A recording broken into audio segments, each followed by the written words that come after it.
Facebook is fighting back against the Australian government, which wants to force the company to pay online publishers. Now, the social media giant has restricted every user in the country, both companies and individuals, from sharing news articles. NBC News senior media reporter Dylan Byers joins us now. So, Dylan, first of all, set the stage. Tell us more about this new law that Australia is establishing and why Facebook is so against it. Sure.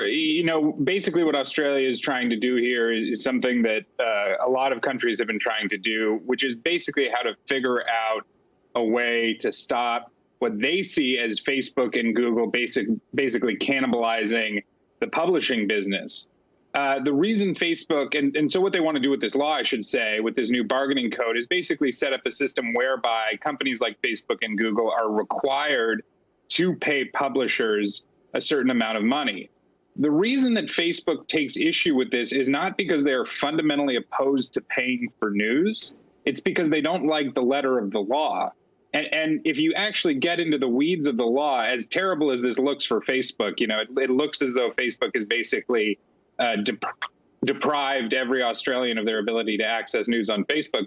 If you look at the letter of the law, there are fundamental flaws to it. There are problems to it. That basically leave Facebook vulnerable and could set a precedent whereby its business would be vulnerable globally should other countries follow suit. So how is the Australian government responding to what Facebook's now doing? The Australian government is effectively saying that they're hoping they can continue the dialogue. They're obviously disappointed with that, but they're hoping that they continue the dialogue. And I anticipate that we haven't seen the end of this. I anticipate that Facebook and Australia will eventually come to some sort of agreement. The problem is that the agreement that Australia laid out was one, when I say Facebook was left vulnerable, what I mean, it would introduce a policy whereby Facebook would say, okay, we'll pay publishers, X amount. And then the publishers would come in and say, well, we want Y amount. And there would be an independent arbiter who would get to conclude how much money that was. And so you would have a situation where publishers were effectively asking for the moon. You repeat that globally, and all of a sudden publishers get to effectively just take money from Facebook as they want. And quickly, Dylan, this issue doesn't just affect Facebook. Take Google, for example, which is tackling this in a very different way. Tell us about that.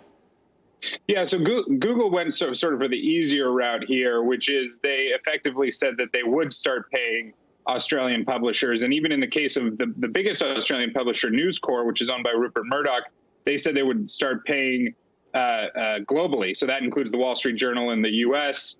And all of the UK publications.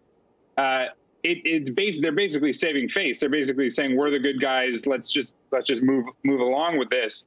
That differs from the Facebook policy is saying, you know what, we don't like this deal, and we want you to understand why we don't like this deal. So we're going to force the conversation. All right, interesting issue. Dylan Byers, thanks for staying on it. We appreciate it. Hey, NBC News viewers, thanks for checking out our YouTube channel. Subscribe by clicking on that button down here and click on any of the videos over here to watch the latest interviews, show highlights, and digital exclusives. Thanks for watching.